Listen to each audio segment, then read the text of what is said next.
Okay, so okay, so let's review what we learned. So we are learning about Verilog programming. Okay, so in the previous class, we learned how to design FSM using system Verilog. So I showed how to design more FSM and Billy FSM, right? So, but actually, we learned that the add-on FSM includes 3 blocks. So it means you can also design these 3 blocks using system Verilog, right? So what are 3 blocks in FSM? Next state logic, state register, and out logic. Okay, and then I mentioned that state logic is a state register. State register is a group of deep flip-flops. Okay, and then the next state logic and the up logic is the combinational logic. So, so because the state register is the structure of the state register looks like this. As you know, the state register is the deep flip-flop actually, and then input of state register is next state, and then output of the state register is current state, right? And then so if you see the also if you see the hardware of this state register, then you can also estimate the behavior of FSM, right? So we learned, so we can implement the state registers using D flip-flops, right?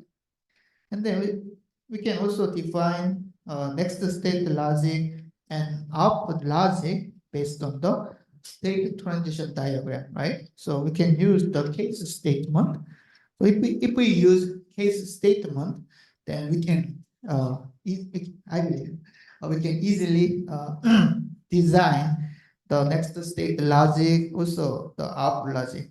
So in OFSM, the output is just determined by current state. So you can find that also in output logic, only the current state of the occur is used. And then in Billy FSM, so state register is the same, okay?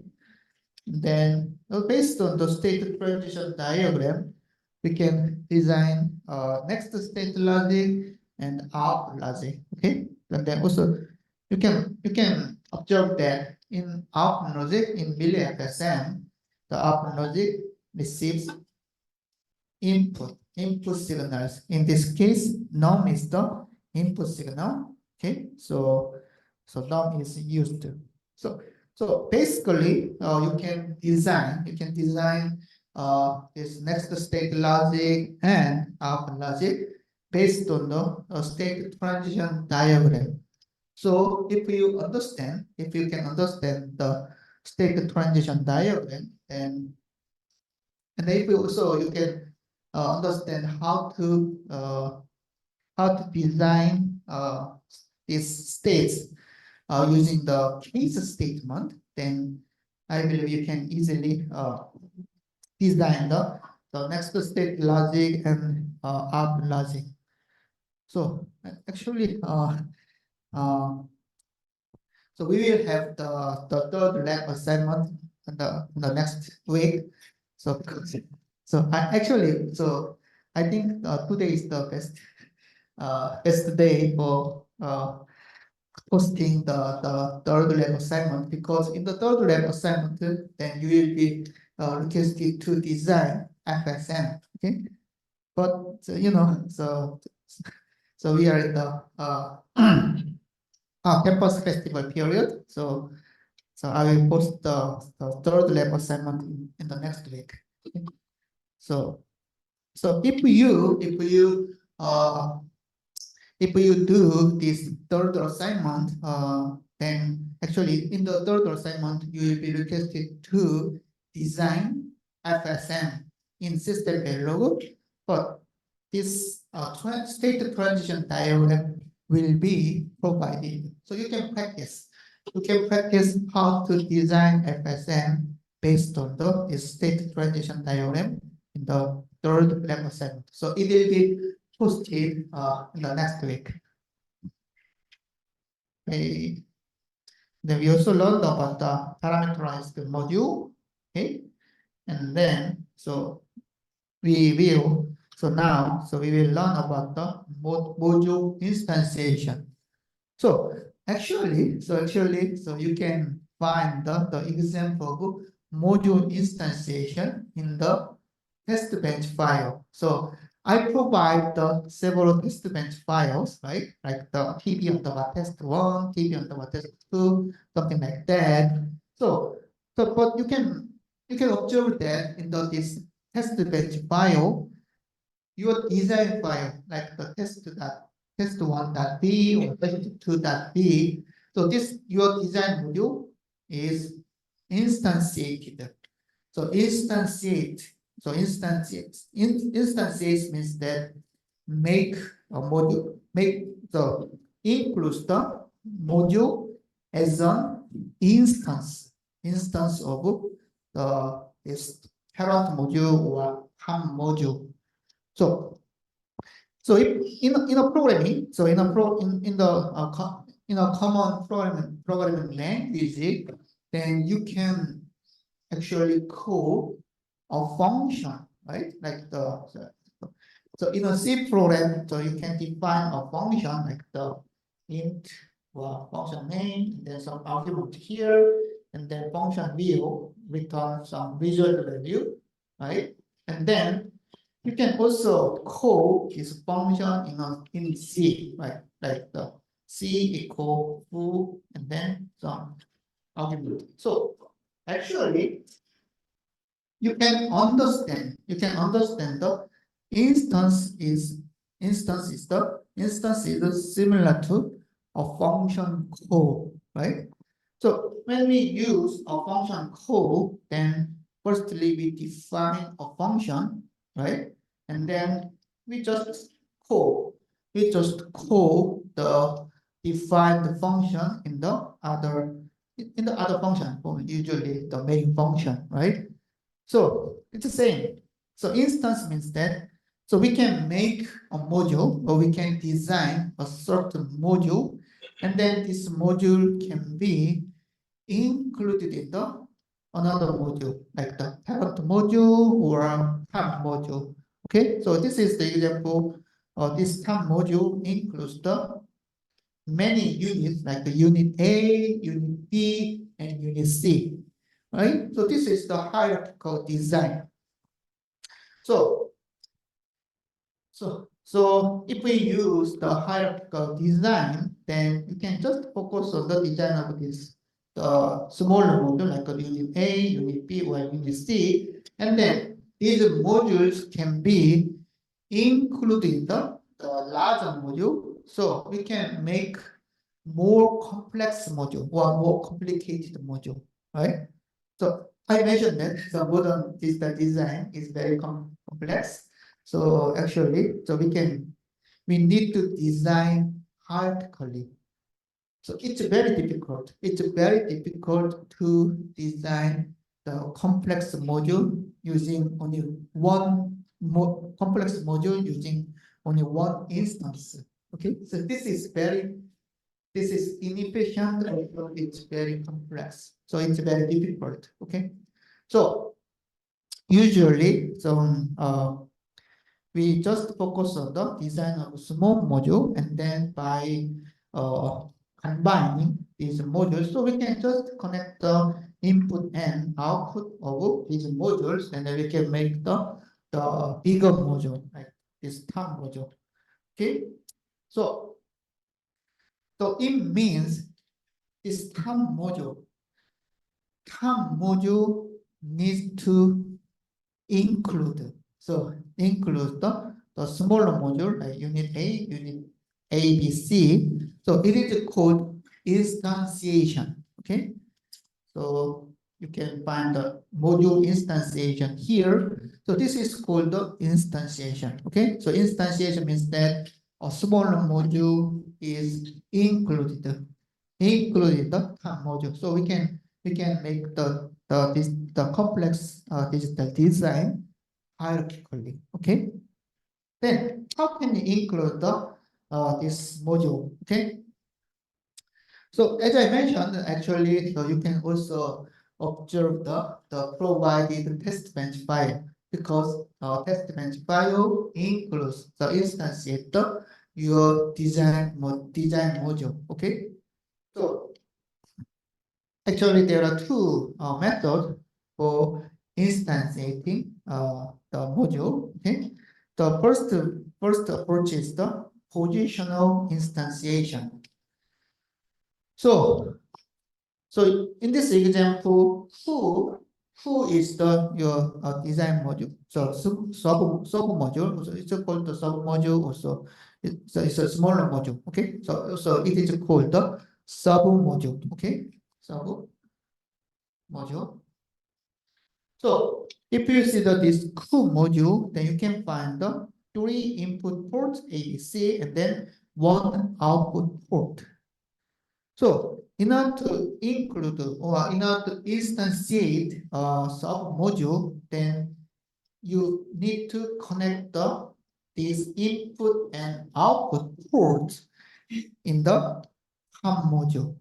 Okay, so it's like it's like Lego. Okay, so in order to assemble the Lego to make some bigger building or bigger Lego module, then we need to just connect some smaller Lego modules, right?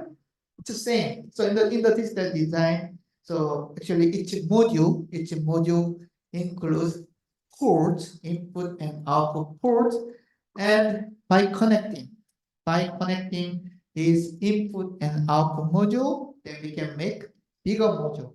Okay.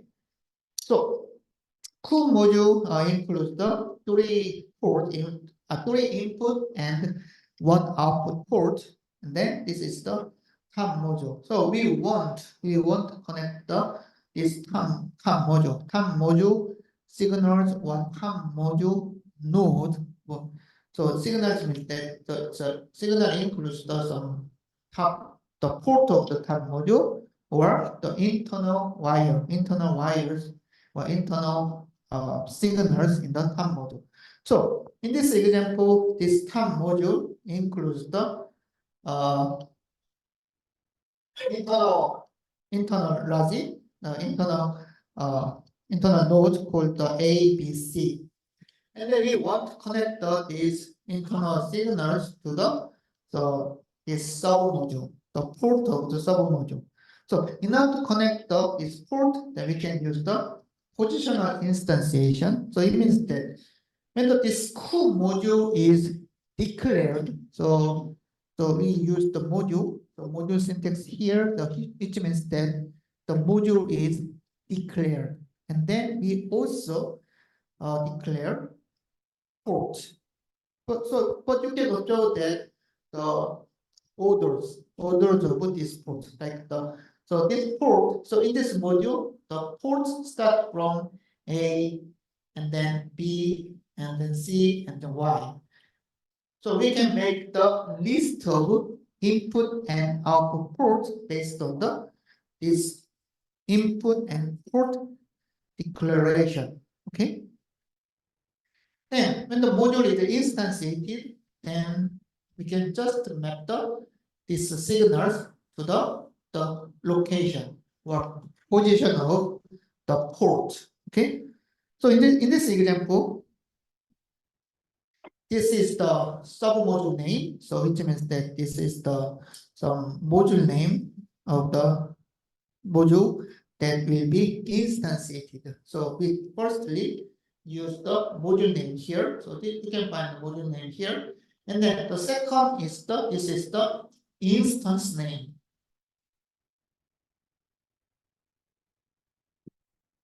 So in our hardware design, we can instantiate the same module multiple times, right? So it can be possible. This is the regularity. Okay. So same module like the COSE can be included many times, right? So it can be possible. So which means that we need to identify multiple instances. Okay, so this is the instance name. So actually, so this is also kind of rule. So actually, you can use any instance name. So it can be any name like the KU or some like the KO, so something like that. So, but usually for the instance name is starts with the U at the bar and then module name and then the number, the instance number. Okay.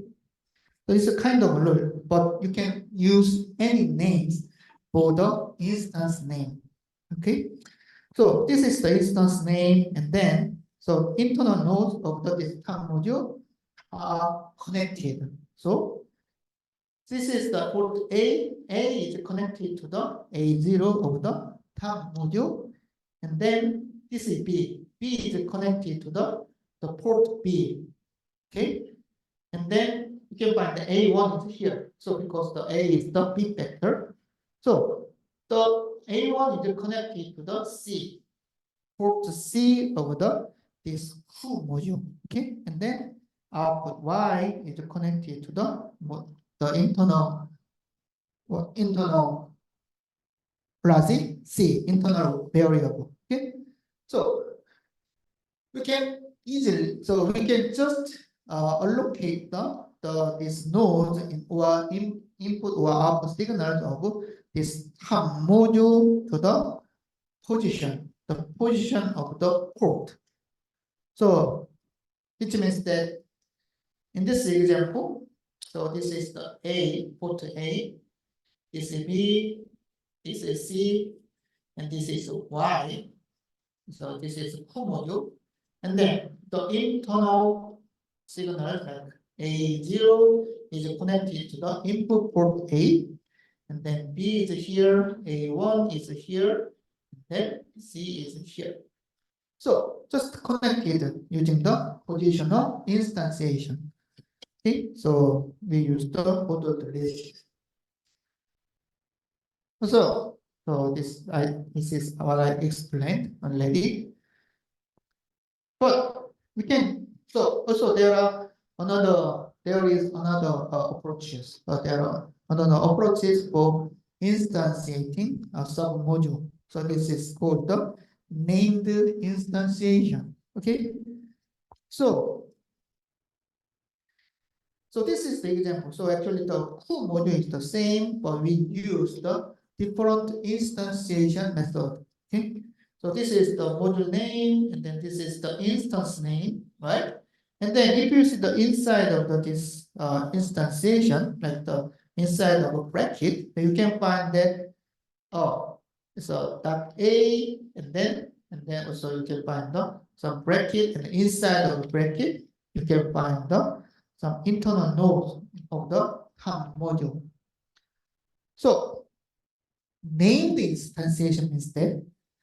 So in the named instantiation, the first element is the name of the port name. So this is the port name, the port of submodule like pool.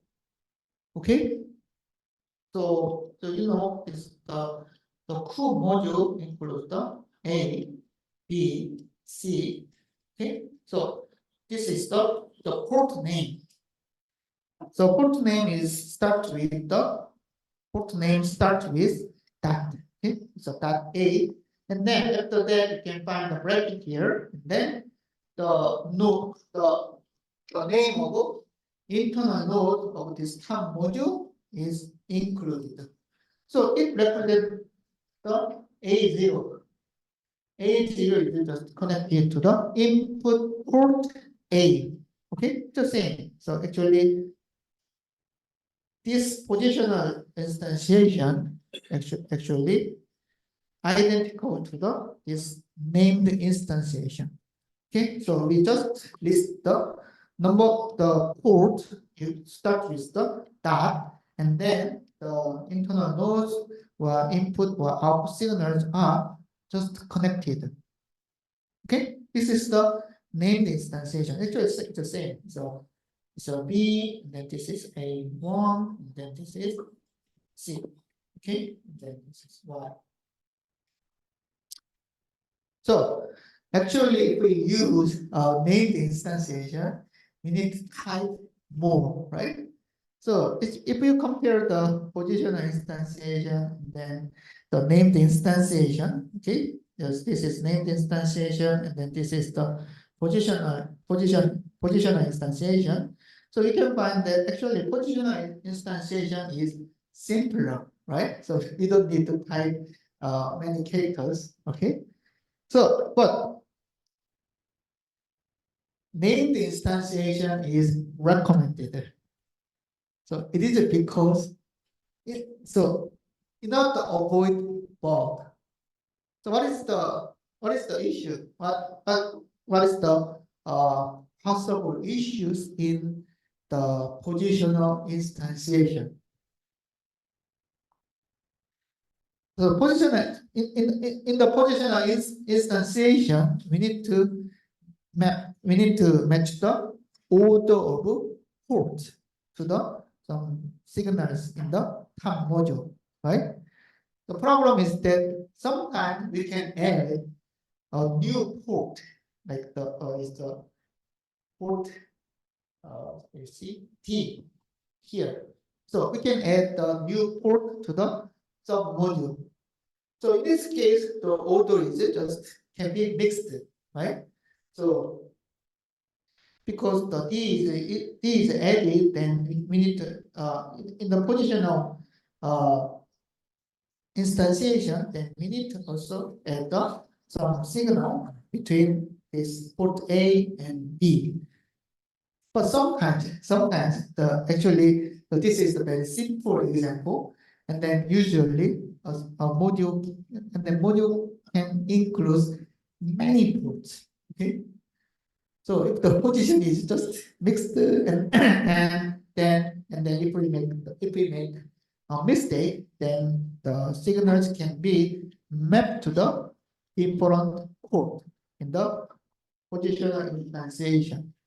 But in the named instantiation, the port name is declared. Actually, even though the new port is included, then you can just add the like D and then some new signals here. Okay. In the named instantiation, we just declare the which port will be mapped to the some signals. So in the named instantiation, then we can avoid some mistakes. Okay, so this is so even though if we use the named instantiation, we need to type more characters, but this is recommended. So sometimes in the named instantiation, then you can just define a certain port is not connected. Okay, this is the example. So in this example, we just list the .y, but there is nothing inside of this bracket connected to the y, the output port. So it looks like this. So this is the cool module. It's a cool module, and this is the output port, and then this is the input. So input is connected like B and A1, but output is not connected. Okay, so we can also, using the named instantiation, we can also define not connected port. Okay, so because if we do not include any signals inside of the bracket, it means that the port is not connected. Okay, that can be possible. So sometimes output. So actually the input, in order to make the stable system, the all inputs need to be connected. But sometimes the output may not be connected.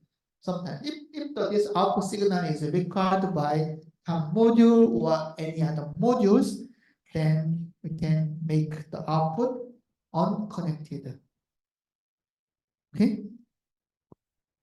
So if we use the named instantiation, we can make the unconnected output port. Okay. Okay. So this is the actually this line includes the chapters of this textbook. Then please read the textbook. Okay, let's take here. So also we will learn about another topic of system value. Okay, Testbench. So actually, I provide several test benches. So you don't actually for lab assignment number 1 or number 2, I provide the test bench file. So and then I mentioned that in order to simulate your design module, actually we require test bench file. So usually that Verilog test bench file starts with the TB because the TB is a test bench. So actually, in order to simulate our hardware design, we require test bench file. Okay. So actually this is a little bit different from the also normal programming languages. So in the normal programming languages, in order to debug our code, then we can just add the printf, right? So also we can use the debug tool such as the GDB. Okay. So actually we can just execute our code written in common programming languages. Okay, but Verilog is different. The HDLs are different because we make our module for implementing real hardware. Okay? So this is just the real hardware, and then in the real hardware, input and outputs are just defined, all right? And then but this design needs to be verified, okay? So in order to verify our module, the design module, then we require test bench file. So without test bench file, then we cannot simulate our designed module. So that's why I provide the test bench file for lab assignment. So you are requesting to design your own module, but in order to simulate your design, the test bench file is required. Then what's the test bench file? The test bench. So this is the definition of a test bench, a virtual environment. Okay, it's not real. Okay, this is the virtual environment because simulation instead. Simulation also includes the virtually run our code or virtually run our system. It's called the simulation. We do not run real system in the simulation. We just run our systems virtually using computers, right? So this is the definition of simulation. So test bench is the virtual environment. It's not real. It's just a program. It's a kind of software environment. Okay, it's a virtual environment, but we use this virtual environment for verification. So used to verify the correctness or soundness of design or model. Okay, so for simulating our hardware module, we require a virtual test bench, virtual module called the test bench. Okay. So Testbench is used for functional verification. So I mentioned that. So our module includes the input and output, right? And then our module also, another component of the module is the functions. Okay, we define a function of this module. Then we need to verify if the function of designed module is correct or not. Okay, so actually Testbench is used for functional verification. Okay, and then it is important to cover as many as possible cases. So what does that mean?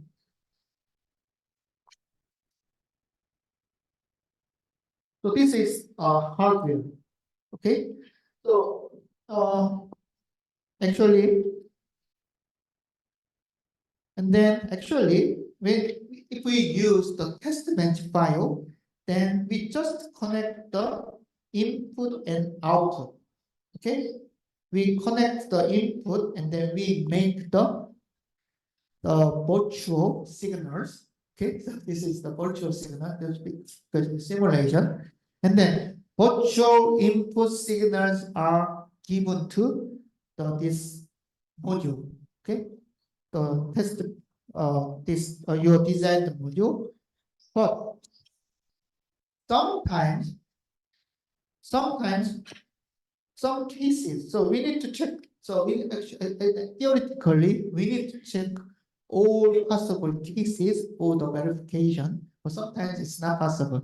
So but if we do not design good test bench, like so if we just so if a test bench misses some important input cases, then this function will not be verified by this test bench file.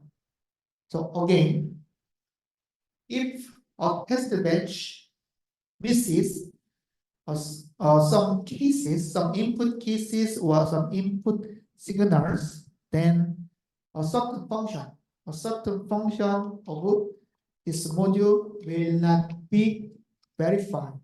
Okay, that's why we need to make a good test bench. So actually, think like this. So let us assume that you are writing a code, okay? But actually, for debugging, you will take longer time, right? Actually, you for designing code, then so for example, if you take 1 day, 1 hour, then for verification, then you may take the 2 hours or 3 hours. So it is because it's a debugging. So actually, we can write the code based on some specification. We can write the code based on our intentions. But so we are humans, right? And then humans make mistake, right? So every code includes the bugs or some incorrect functions, right? So actually, we need to verify. We need to verify our codes. And then the for the normal programming languages, we need to debug. We need to debug our code. But for debugging or for verification, we need to take longer time. Actually, longer time than design time.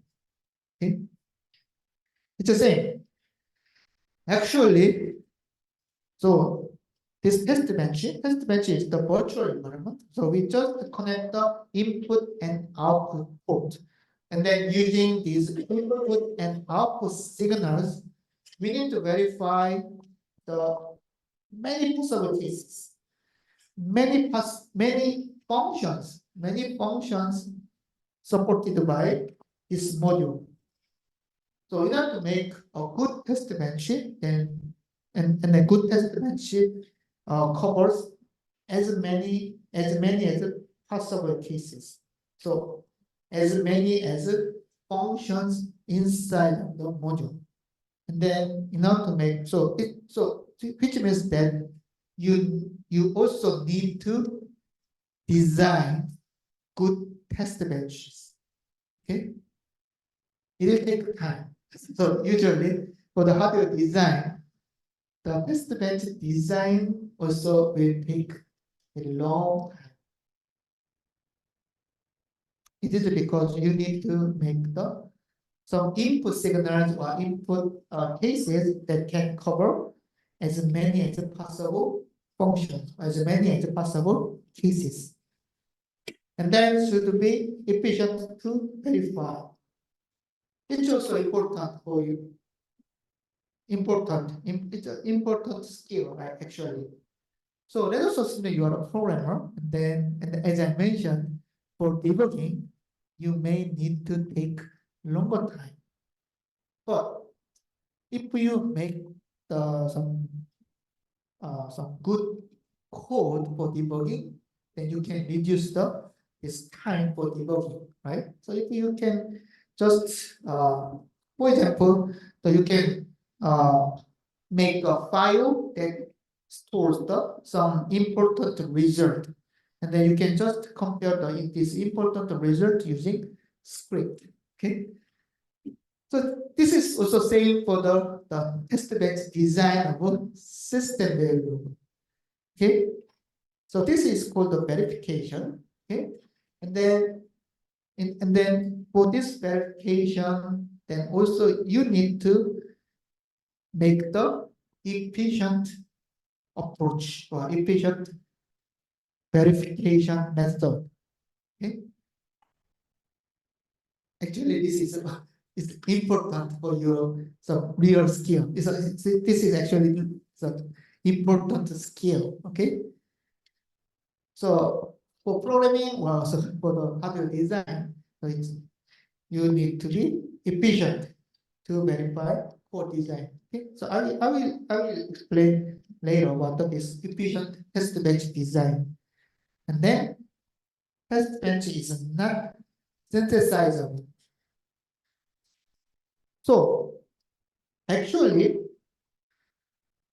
so as I mentioned, test bench is a virtual environment, which means that it's just software. Okay, so virtual means the virtual. So virtual represents the software actually. So because the software runs virtually on the real hardware. Okay.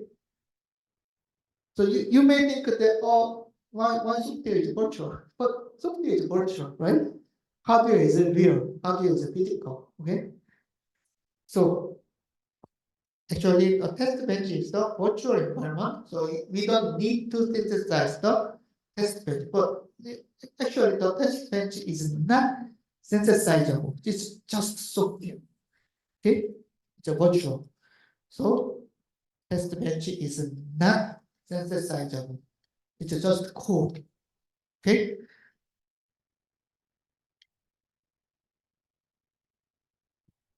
So in the system value, then so test bench, so it's also the system value code that we can use the system value syntaxes for making a test bench module.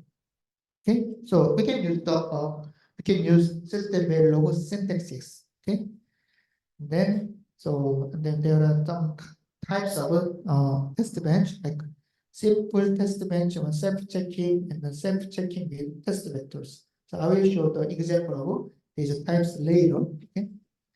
Okay. So let's see the structure of test bench.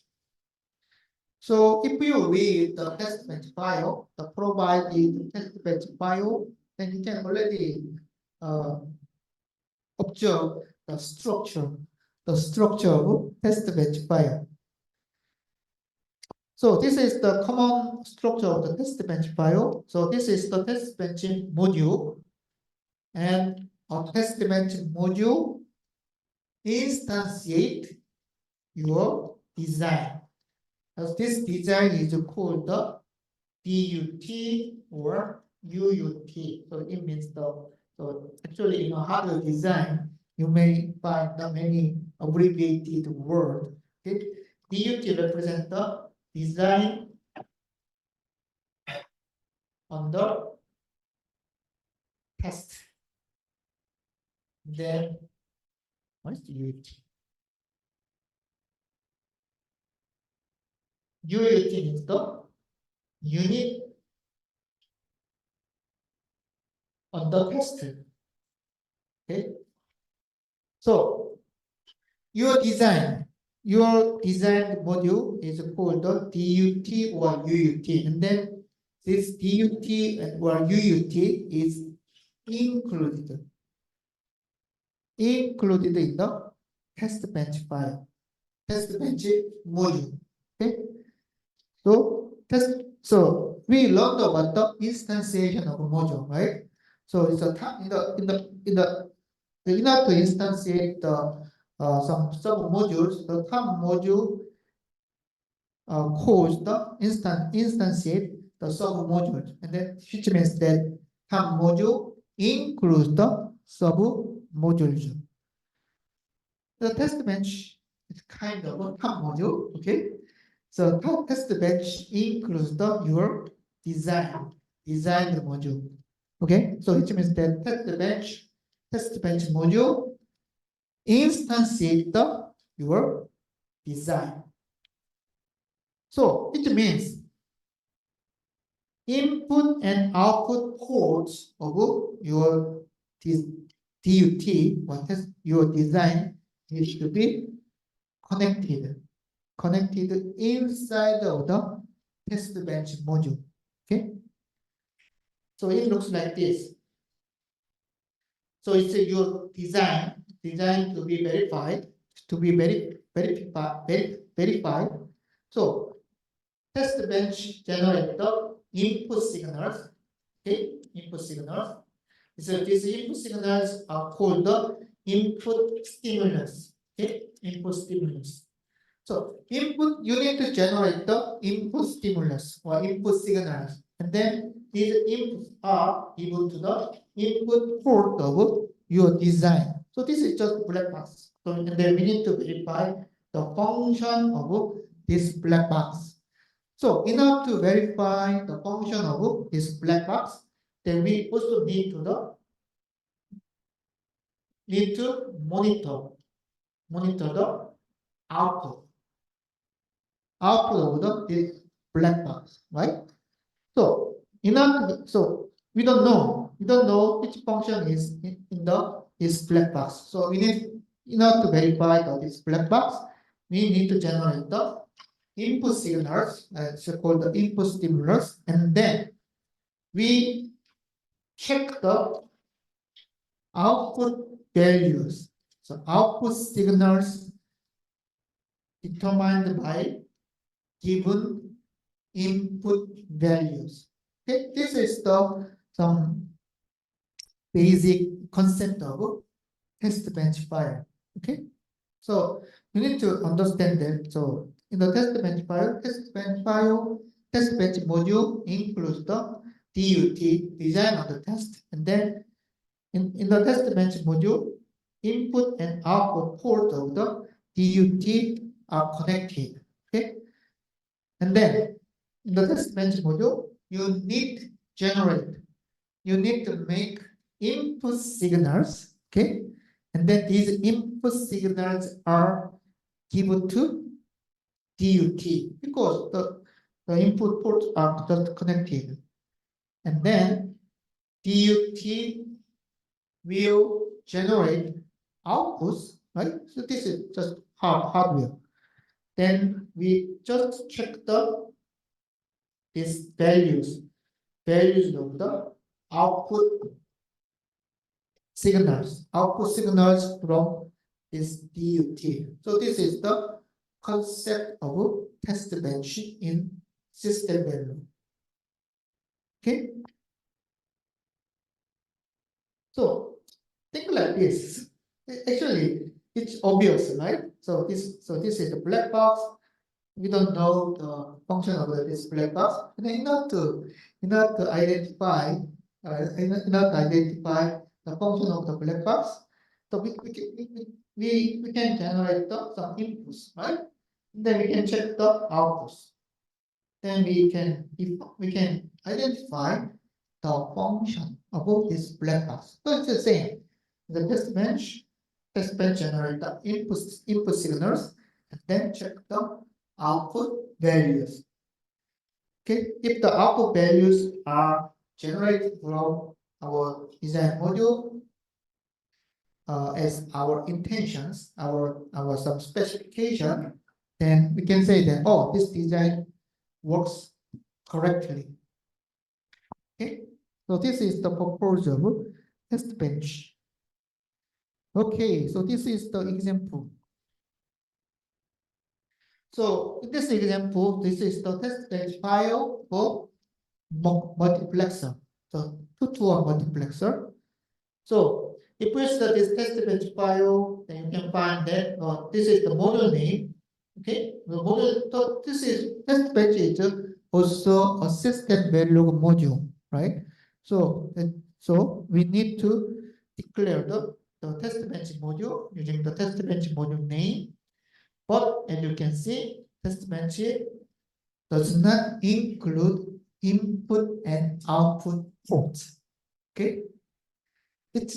So if you see this figure, you can find that this is just test bench module, and the test bench module is not connected to other modules. So actually, we can make the input signals inside our test bench module, and then these signals are given to the DUT.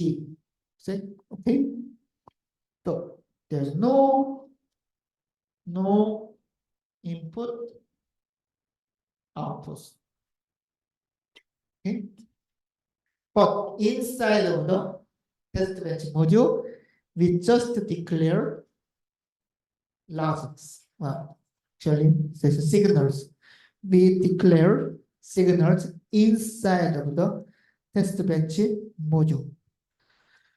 So in this example, you can find that A, B, and selection. So this is the multiplexer. So it's a MUX. The MUX will receive the A and B, and then it's a selection signal, and then generate the Y. What is this? Okay. So as I mentioned, the test bench includes your design on the test DUT. So in order to connect the input and output ports of this DUT, then we need to also declare the internal signals. So A, B cell, and Y. But also you can find the Y on the design. Okay. So we can declare any signals inside our test bench, and then I will use this Y on the design for checking the output of DUT. Okay. So internal signals are declared, and then you can find that MUX2. So this is the module name, and then this is the instance name, and then I define the instance of this box as the U underbar DUT. Okay, it's a design of the test. Just the instance name, and then I use the named instantiation, right? So port A is connected. Port B is connected. Cell is connected. Y is connected. So A, B, cell, and Y. So this is the internal signals of test bench module. And then these internal signals are connected to the ports of DUT. Okay. And then you can find the initial statement here. So this is the new statement. Okay. So actually, initial means that when the simulation begins, initial statement is executed. So I mentioned when simulation begins, initial is executed. So it's different. So we learned about always. So always is executed if the condition is met. Condition of always is met. But initial means that, oh, at the beginning of the simulation, initial is executed. Okay, so we define the cell A, B, and then Y desired. Okay, and then so this is a delay. After some delays, we change the input signals. Okay. Also, you can find the initial statement here, and then monitor. So monitor means that, so we also learn what this monitor, okay? Monitor task of the system value, and the monitor just executed when these signals are changed. Okay, so, and then the monitor just print out these values. Okay, it's similar to the printf in C or print in Python, right? But monitor is, if we use the monitor, then this is printer is printed out if the signal values are changed. So in this test bench file, we just change these values like A, B, and then cell, right? So we change inputs. Okay, as I mentioned, the test in the test bench file, we change inputs. Okay, and then we just check outputs. So if you see this example, you can find that output is not changing, right? So just the input is changed, but the y of the one desired is changed. So this is the desired output. And then I want just check the output is same to the y of the one desired. Okay? So output is not changed because the input is just given and we want to check the output from the DUT. And then output is just monitored. Okay. So if this output y is equivalent to the y of the one desired, then we can say that, oh, this design is correct, right? So this is the example. But as you can see, I do not define all cases for this in this example, right? So you can find that. So the box has the inputs A, B, cell, right? And then actually, in order to cover all possible cases, we need to define 8 cases, right? Because there are three 3-bit signals, right? So we need to define all 8 cases. But as I mentioned, it's not easy, right? So actually, I just showed some possible cases, but actually, and then theoretically, for verification, we need to define all cases, okay, for the 100% coverage. Okay, this is example. So that's what I explained. Okay, no port. Then input and outputs are connected. Then input stimulus are generated. Then input and output signals are monitored. Okay. Okay. Then let's learn about some system value syntaxes required for test bench design. So I also mentioned design because, as I mentioned, we need to design good test bench. Okay, so we need design good hardware using system value but also for verification, we also need to design good test bench for efficient verification or some full coverage. Full coverage is usually impossible, but the high coverage verification. Okay, so let's learn about the initial statement. As I mentioned, the initial statement executed at the beginning of simulation. So if the simulation starts, then initial statement is also executed. So as you can see, I mentioned the initial statement is similar to always. So it is because the always is executed if the condition of always is met, right? But so you can understand that the condition of initial statement is beginning of simulation.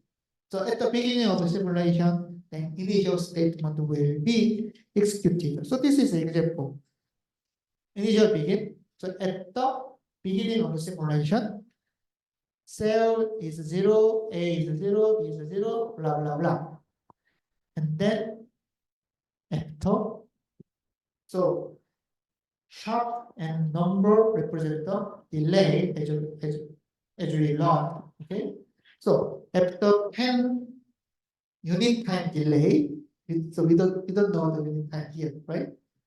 Because time scale is not defined here. Okay. So after 10 unit time, A becomes 1, B becomes 0, and then Y desired is 1. So you can understand like this. So at the simulation time 0. So if we just check the A is 0, right? And then at unit time 10, let's say A becomes the 10, A becomes 1. Okay. So you can understand like this. Also, you can find another delay. Okay, 10 unit time 10 delay. So is it 1020? After 10 unit time, A it becomes 0. So using an initial statement and delay, actually you can find that I generate the waveform. So waveform of A. So it is the input signal for multiplexer, but this input signal is changed by time. Okay. So that's why I mentioned that Testbench is a virtual environment. So we design hardware or hardware module, and then as I mentioned, so we need to consider time because the hardware, the real hardware, works in real world. Then actually in real world, we need to consider time, the time delay. So I generate the input signal, but this input signal changes by time. Okay. So this input signal is given, and then we will check the output. Okay. So time you also in the test bench design, so we can generate the input or input stimulus by different times. Then we can check the behavior of DUT. Okay, so you can find this is the simple test bench. So you can find some many delays here. So by time flows, then we can just define the changes of input signals like this. Okay, so apply inputs one at a time. Okay, so actually, if you see this statement, then you need to draw a waveform of a signals A, B, and C. Okay? So this is the example of self-checking test bench. So in this example, so I generate the input stimulus, and then which means that input values changes, input values change by time, and then we want check the output is correct. So this is the example. So input is given, and then we check the output. So this is the A, B, C, and then Y. Okay, Y is here. So A, B, C, three inputs are given, and then output will be generated from DUT, right? And then we check the output value. So A, B, C, A is 0, B is 0, and then C is 0 is given. And then we check the output, and then if the output is not 1, fail. So this is displayed. This is printed out.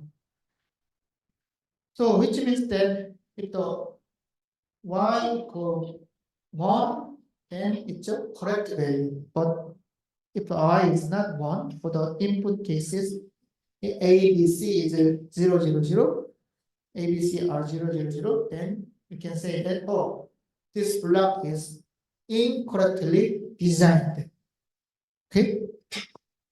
So, and then C is change it, and then we check the output, and then we also check the design is correct or not. So this is the self-checking design. Okay? But wait, so this is not efficient. Okay, so we need to define the every input in the file, right? So sometimes we can use the test vectors.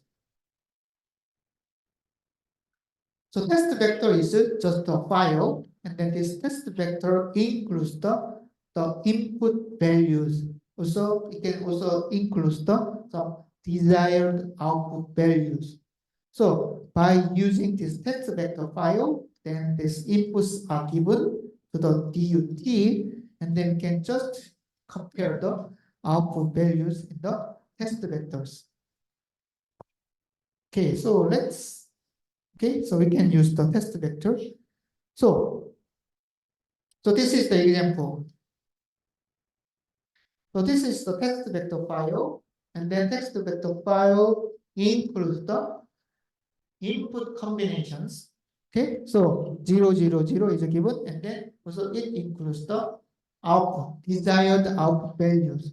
So when a test bench file is executed, it is simulated, then test bench file read the test vector file or test vector file, and then input is generated based on this defined input stimulus, and then output can be checked. So example. Let's see the example.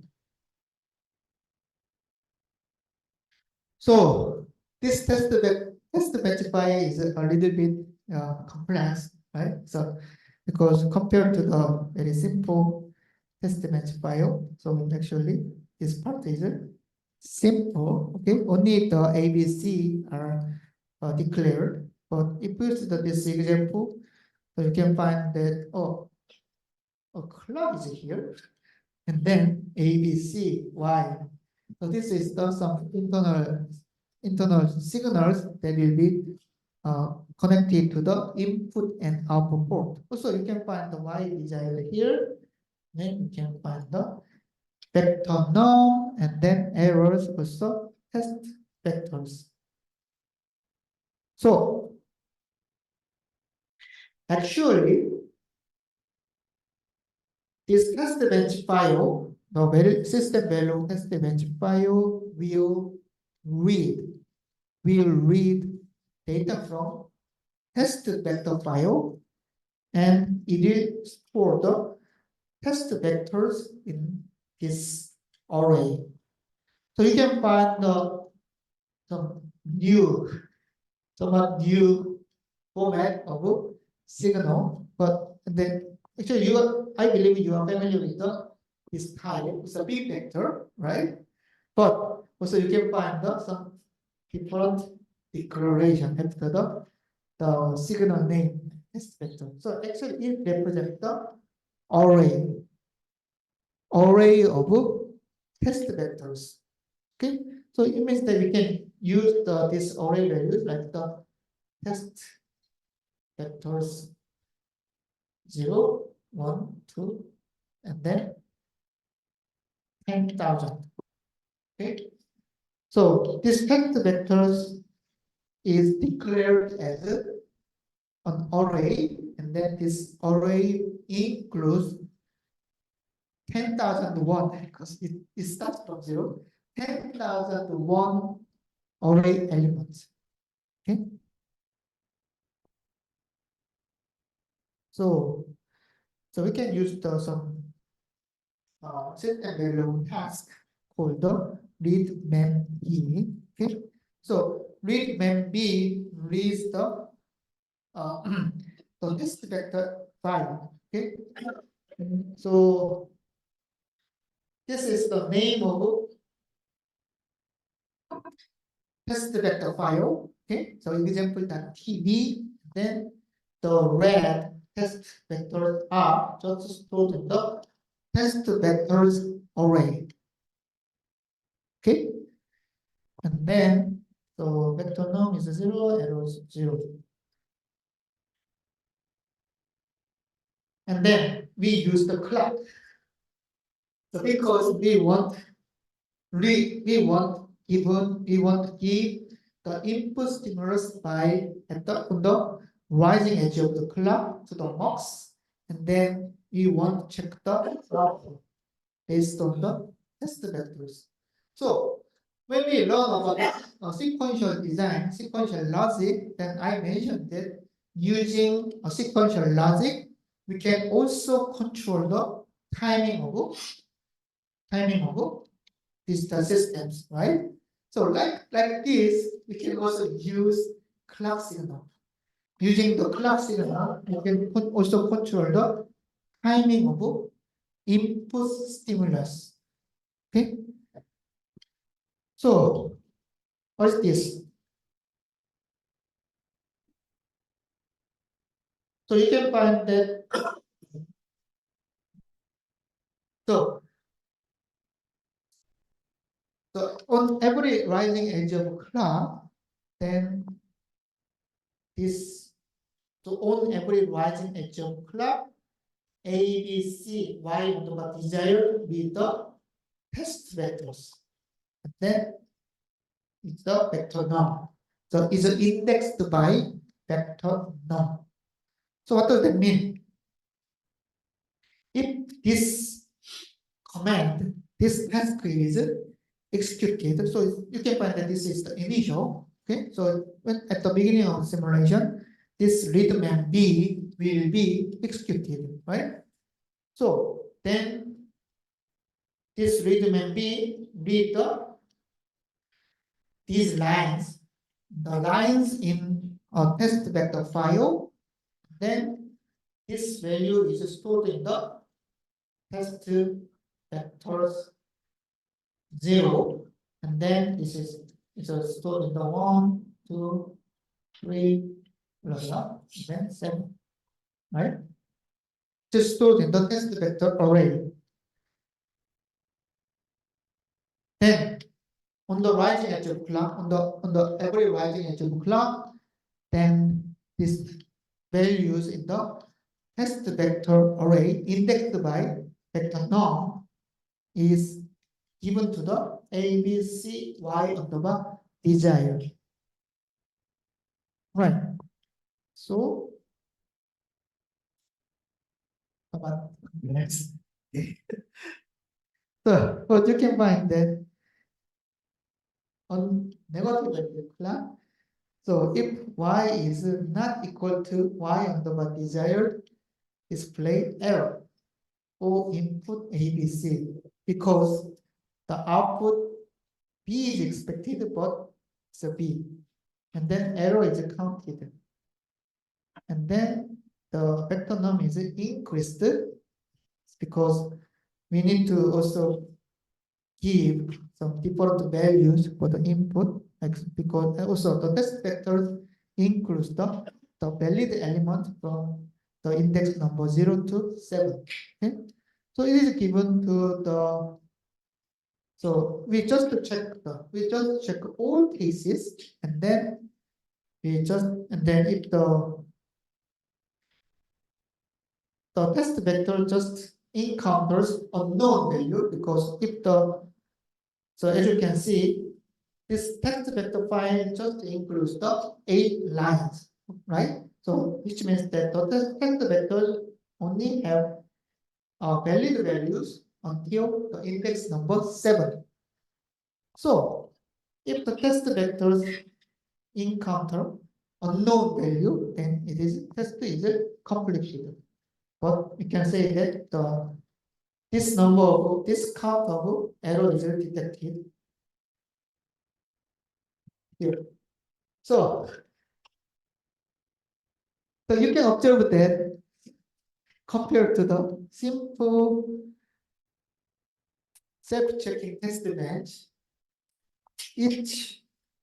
the test bench module of this test vector is a little bit complex.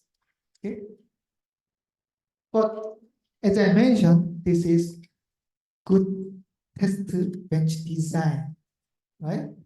So it is because if we just change this test vector file, we can cover some many cases using this test bench file, right?